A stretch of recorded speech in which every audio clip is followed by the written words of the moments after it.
if the most dangerous cult leaders in history weren't men in robes, but women in pearls, preaching salvation with a smile and hiding madness behind their eyes? Forget everything you think you know about cults, because this time the women are in charge. And trust me, these aren't your typical flower crown hippies. And I'm your host, Alina. Let's get into it. What do you do when you are convinced you are the reincarnation of Jesus Christ? Well, if you're Anne Hamilton-Byrne, the answer is bleach some children's hair, steal a few babies, inject them with LSD, and found a doomsday cult in the Australian bush, obviously. But before she became Australia's most polished cult leader, before the wigs, the yoga robes, and the terrifying Holy Mother energy, Anne was just Evelyn Grace Victoria Edwards, born in 1921 in Melbourne. Her early life was anything but divine. She grew up poor. Her mother suffered from severe mental illness and was institutionalized. And Anne spent much of her childhood bouncing between foster homes. It's the kind of backstory that makes you want to root for someone, until you realize she grew up to be one of the most manipulative cult leaders in modern history. By the 1960s, Anne had reinvented herself as a glamorous yoga teacher and spiritual leader. She was charismatic, icy, and knew how to work a room full of desperate people. She dabbled in Eastern mysticism, Christian theology, and anything vaguely spiritual sounded, and then mashed it all together with a generous scoop of narcissism. She called her movement the family, which already sounds like something you'd try to quietly back away from at a dinner party. But people followed her. Doctors, nurses, lawyers, social workers. They were all drawn to her serenity, her beauty, and the bizarre conviction that she was divine, not metaphorically, and literally believed she was Jesus Christ in a woman's body. And apparently enough people believed her to build an entire cult around the idea. Anne's idea was to raise a generation of perfectly pure, enlightened children who would survive the coming apocalypse. Naturally, this required assembling a secret army of kids on a remote estate called Kailama, nestled deep in a Victorian countryside. And here's where it gets really dark. She didn't just recruit children, she took them. Over the years, Anne and her loyal followers illegally adopted or flat out kidnapped 28 children, with help from cult members embedded in hospitals and government offices. They forged documents, faked identities, and fabricated adoption records. She renamed the children, told them she was their biological mother, and erased any memory of their real parents. In some cases, the kids had no idea that even been adopted. Then came the uniformity, and bleached all the children's hair platinum blonde and gave them identical bowl cuts. They dressed the same, spoke the same, and were punished for showing any hint of individuality. It was like the Stepford children, if the Stepford children were high on acid and trapped in a doomsday cult. Anne liked to present herself as serene and motherly, but behind the scenes she ruled with absolute control and violence. Children were beaten, starved, and locked in dark rooms for hours, even days if they disobeyed. Smiling at the wrong moment could get you slapped. Crying, that was the sign of ego and needed to be broken. If that's not horrifying enough, she gave the children LSD. Yes, Anne and her adult followers would forcibly inject children, some as young as 6, with LSD, all in the name of spiritual growth. She believed the drug would help dissolve their egos and open them up to her divine teachings. What it actually did was traumatize them. Some children had full-blown hallucinations and mental breakdowns, then were punished for not handling the experience properly. The kids were also kept completely isolated. No TV, no newspapers, no visitors. No one to tell them this wasn't normal. They didn't even know what year it was. Their world consisted of strict routines, Anne's teachings, bizarre spiritual rituals, and an ever-present fear of punishment. To survive, many of the children learned to shut down emotionally, to stay quiet, to blend in. Being invisible was safer than being noticed. Everything started to unravel in the late 1980s, when a few of the older children began to suspect something wasn't right. Especially a young woman named Sarah Moore, born to a cult member, taken in by Anne. In 1987, Sarah managed to escape the estate and contacted authorities. Another boy soon followed and gave a formal statement. This sparked Operation Forest, a years-long investigation that would finally expose Anne Hamilton-Byrne for what she was. Not a divine prophet, but a cold, calculating cult leader with a taste for acid, control, and cruelty. In 1993, Anne and her husband, Bill Byrne, were finally tracked down by the FBI and Interpol in upstate New York, naturally, because cult leaders apparently retire in style. They were extradited to Australia, and this is where the justice system failed spectacularly. Anne was never charged for the abuse. The only thing they managed to nail her on was fraud for falsifying the adoption paperwork. She was fined $5,000 and walked away without spending a single day in prison. Let that sink in. She died in 2019 at age 97 in a luxury nursing home. She had dementia and reportedly showed no remorse for anything she'd done. She likely died believing she was Jesus. She certainly died never having apologized. The children, now adults, were left to pick up the pieces of lives that had been shaped by fear, isolation, and manipulation. Some struggled with addiction, trauma, PTSD. Some vanished into quiet, anonymous lives. Some spoke out. Ben Shenton, one of the children raised in the family, became a detective, a literal police officer. From LSD and starvation to tracking down criminals and protecting people from harm, his life became the ultimate reversal of Anne's twisted plan. Another survivor, Sarah Moore, became a whistleblower and a doctor. Others participated in documentaries, interviews, and books trying to make sense of what had happened and reclaim their voices. But make no mistake, the damage was deep and lasting. These kids weren't just physically rescued, they had to mentally and emotionally rescue themselves, day after day, year after year. Even after Anne's death, some of her original followers continued meeting, continued believing, continued worshipping a woman who bleached children's hair and called herself Christ. And the scariest part? This wasn't an isolated case. Other cults like the family have existed. Some still do. Maybe not with LSD and bowl cuts, but with the same tactics: control, fear, devotion, and the manipulation of vulnerable people searching for meaning. So maybe the question isn't just how did she get away with it? Maybe it's how many others like her are still out there. If you've never heard of Clementine Barnabet, buckle up, because her story reads like a southern horror gothic novel dipped in blood and mystery. And yet, somehow, most people have never even heard her name, which is wild considering she may have been the first known African-American female serial killer in US history, and claimed to lead a voodoo cult that sacrificed entire families to ensure salvation. This isn't just some backwoods ghost story. This really happened, or did it? Clementine Barnabet was born around 1894 in St. Martinville, Louisiana. Her early life was, to put it lightly, rough. Her family moved to Lafayette, Louisiana, and her father, Ray Barnabet, wasn't exactly the father of the year. He was abusive, violent,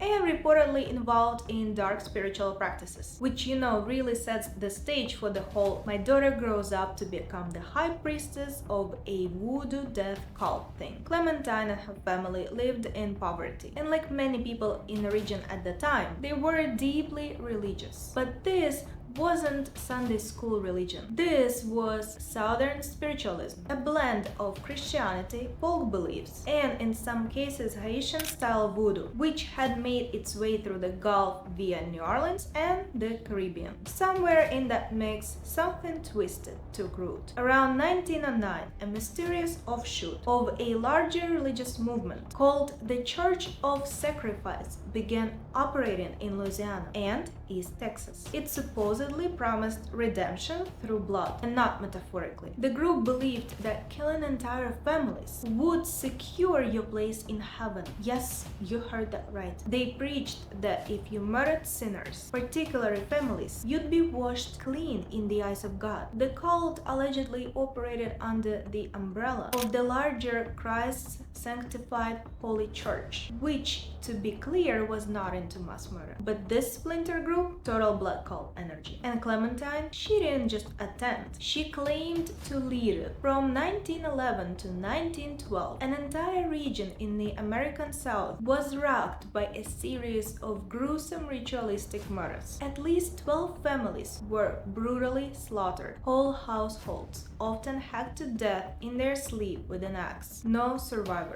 Men, women, children, infants. No mercy. No clear motive, just pure carnage. In each case, the crime scenes were eerily similar. The bodies were arranged almost ritualistically. Messages were sometimes written in blood on the walls. One said, "When he maketh the inquisition for blood, he forgotten not the cry of the humble." A bucket of blood was often found at the scene. And in many cases, the victims' heads had been nearly or completely severed. The public was terrified. Newspapers called it the voodoo murders. People stopped sleeping. Doors were barricaded. Southern communities descended into a frenzy of fear, racism, and superstition. In 1911, Clementine's father was the first to be arrested for one of the murders. But even while Ray Barnabet was behind bars, the killings continued. So Clementine came forward and said, "It wasn't my dad. It was me." She was only 17 years old at the time. She confessed to leading the Church of Sacrifice and claimed she had personally murdered at least 17 people and had watched the cult kill dozens more. She described performing rituals, wearing men's clothes to blend in, bathing in a victim's blood, using concentrated voodoo powder to become invisible while committing the murders. She said she had been given a charm by a priest that made her immune to detection. Basically an invisibility spell, voodoo style. Now, here's where it gets weird. Despite the confession, police weren't entirely sure she was telling the truth. For starters, they had very little physical evidence linking her to the actual crimes. Also, Clementine's story kept changing, like a lot. First, she acted alone. Then she blamed others. First it was 17 murders, then more, then fewer. Some investigators thought she was mentally unstable or just seeking attention. But at the same time, the killings did stop after her arrest. So whether she committed them or not, she was the closest thing to an answer the towns had. In 1913, Clementine Barnabet was convicted of murder and sentenced to life in prison. Here's the twist though, she only served 10 years. She was released in 1923, reportedly because of good behavior and possibly due to a partial lobotomy performed during her sentence. Yes, seriously. It was the early 20th century, and this was their idea of rehabilitation. And then she vanished. No one knows what happened to Clementine Barnabet after her release. No death certificate, no confirmed sightings. She just slipped into legend. Some say she changed her name and moved away. Others say she died quietly, forgotten by history. And some, especially those in Louisiana, swear that her ghost still walks the streets of Lafayette, searching for sinners to sacrifice. So was Clementine Barnabet really the leader of a bloodthirsty voodoo cult? Or was she a deeply disturbed teenager who got caught in a moral panic, fed by racism, fear, and a public desperate for answers? To this day, no one really knows. The official record is a mass of contradictory confessions, spotty evidence, and sensational headlines. Some historians believe Clementine was a scapegoat. Others think she was part of something far more terrifying, something still lurking beneath the surface of the American South. But one thing is certain. Clementine Barnabet may have walked free, but her story never really left. before there were celebrity preachers, before televangelists started crying on camera and asking for jets, before TikTok pastors were going viral for healing through vibes, there was Aimee Semple McPherson. And she wasn't just a spiritual star, she was the blueprint. Aimee was born in 1890 in rural Canada, and from the jump, her life had the kind of drama that would make any Netflix executive lean forward. Her mother was a devoted member of the Salvation Army, which meant young Aimee grew up in a home filled with fire and brimstone theology and strict morality, but also tambourines. Lots of tambourines. At 17, Aimee married a Pentecostal missionary named Robert Semple and went with him to China, where he promptly died of dysentery. She was widowed, alone, and broke with a new baby. Basically a tragic origin story waiting to turn cinematic, which it did. She came back to North America, remarried a man named Harold McPherson, but felt called to a higher purpose, preaching the gospel with enough drama to give Shakespeare heart palpitations. And so she reinvented herself again. With her striking beauty, charismatic voice, and Hollywood-level stage presence, Aimee started drawing massive crowds in the 1910s and 1920s. But she wasn't doing the stiff, steeple-bound kind of sermons. She was preaching in full makeup and theatrical costumes, building elaborate sets, riding onto stage on a motorcycle, or appearing as Queen Esther while a choir roared behind her. She turned church into showbiz, and people loved it. Thousands would pack into her services. She healed the sick. She claimed to cast out demons. She spoke in tongues, and she founded an empire, the Foursquare Church, a Pentecostal denomination that still exists today, with millions of members around the world. Now, here's where it goes full cult core. Aimee wasn't just a preacher, she was a divine celebrity, and she ran her ministry like a queen ruling a kingdom. People hung on her every word. They waited outside her house for hours just to touch her robe. They called her sister Aimee like she was part apostle, part rock star. She published her own magazine, started a radio station, which at the time was like founding your own social media platform, and built a megachurch before the word megachurch even existed. Angelus Temple, right in Los Angeles. From the outside, she was a glamorous, fearless female evangelist, taking on a male-dominated world with flair and lipstick. But inside the walls of her movement, things were not so holy. People began whispering that the Foursquare Gospel wasn't just a denomination, it was a cult. Aimee had total control. Members were expected to live in deep loyalty, unquestioning devotion, and near constant sacrifice. They obeyed her voice as the voice of God. If she said jump, they were halfway to the ceiling before she finished her sentence. There were rules, lots of them, and punishments too. Church staff worked exhausting hours with little pay, told they were serving a divine purpose. Some were allegedly locked in rooms for days to pray through spiritual weakness. Others were pressured into confessions or silence if they questioned anything. Women were expected to live in purity, and Aimee herself, who had a flair for glamour, makeup, and stage lightning, told others to live modestly and stay humble. Classic do as I say, not as I bedazzle behavior. One of the worst stories came from insiders who claimed that people who challenged her leadership were ostracized, publicly humiliated, or kicked out entirely. A few former followers even hinted at psychological breakdowns caused by intense spiritual pressure and isolation. But the movement was too loud, too shiny, too holy looking for the outside world to believe anything was wrong, until things started to spiral. Because in 1926, Aimee disappeared, gone, vanished off the face of the earth. Her followers thought she was dead. Memorials were held, people wept in the pews. There was talk of martyrdom. But then, dramatic gasp, a month later, she walked out of the desert in Mexico, claiming she'd been kidnapped, drugged, and held hostage by Satanists. Yes, really. Except the details didn't add up. Police found hotel receipts. Witnesses said she'd been spotted in Carmel by the Sea with a married man, one of her radio engineers. There were rumors she'd faked the whole thing to cover up an affair. Tabloids went wild. LA was obsessed. A grand jury investigation was launched, and although she was never charged with a crime, her reputation took a major hit. But Aimee did what she always did. She turned the scandal into content. She hit the stage with a vengeance, riding her wave of divine drama straight through the rest of the decade. But the cracks were forming. Her empire grew unstable. Her health declined. She became addicted to prescription medications. Lawsuits piled up. Internal church battles turned ugly. And despite all the glitter and hallelujahs, Aimee was worn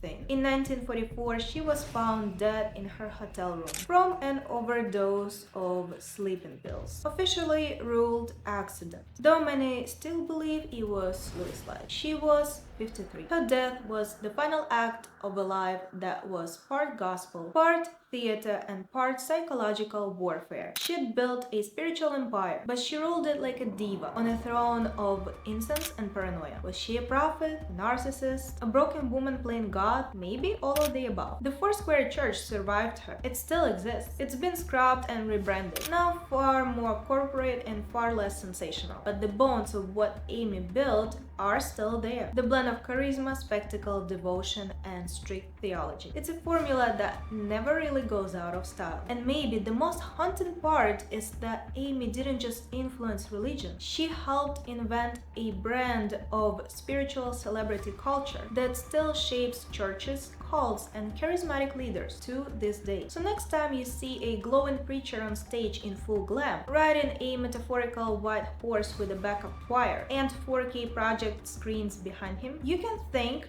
or blame Sister Aimee. Some spiritual leaders whisper ancient wisdom. Some preach fire and brimstone. And then there is Shri Mataji Nirmala Devi, who calmly told the world that she was the mother of the universe, incarnated to save humanity through a method she literally invented. No big deal. Born in 1923 in India, Nirmala Salve came into the world already steeped in Indian political and spiritual currents. Her father was a respected scholar fluent in dozens of languages. Her mother was the first woman in India to earn a degree in mathematics. These were not your average parents. They were freedom fighters in Gandhi's movement. So young Nirmala grew up sleeping on ashram floors and marching in protests before she could probably spell the word revolution. But where her family fought with politics, Nirmala's path went upward. She married Srivastava, a high-ranking government official who would go on to serve as a United Nations advisor. She had children, a stable life, and every opportunity to stay quietly respectable. But instead, in 1970, she announced that she had discovered something far more exciting than diplomacy or motherhood. She could awaken your Kundalini energy instantly,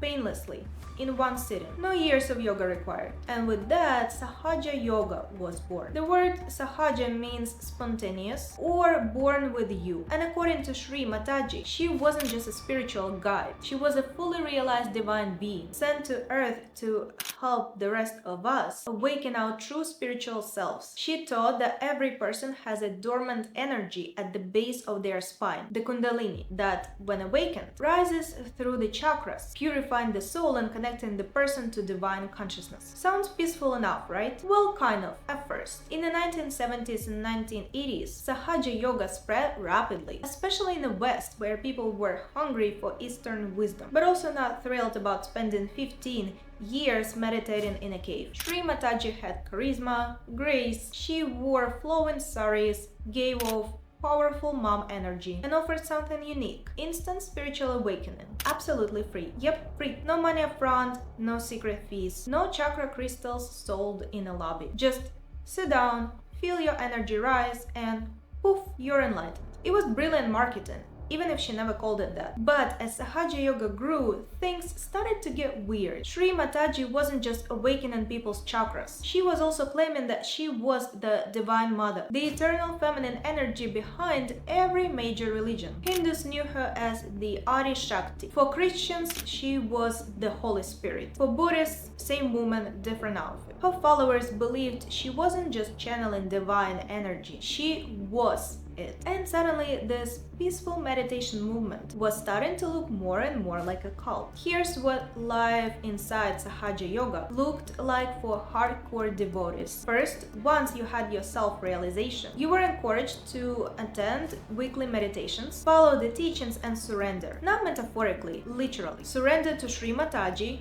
accept her divine wisdom, and stop thinking so much. Doubt, that was ego. Questioning, that meant your vibrations were low. Second, the rules started stacking up fast. You couldn't drink, couldn't smoke, couldn't watch impure entertainment. Sexual energy was dangerous, Western fashion destructing, meat, forget it, and don't even think about touching your own feet or anyone else's unless you wanted to be spiritually contaminated. Third, you were discouraged from associating with non-believers too closely, especially if they were skeptical of Shri Mataji's divinity. This, of course, included family members. So, like most cults, isolation crept in slowly, under the banner of spiritual protection. People were expected to live together in Sahaja Yoga centers or homes. Marriages were arranged by Shri Mataji herself. She'd pick your life partner based on your vibrations, which is basically spiritual Tinder with no swiping and no personal choice. You married who she said, or you weren't aligned with a divine plan. And all the while, devotees referred to her as Her Holiness and bent to touch her feet, literally. Even adults on stage in front of crowds. They spoke of her in hushed tones and wept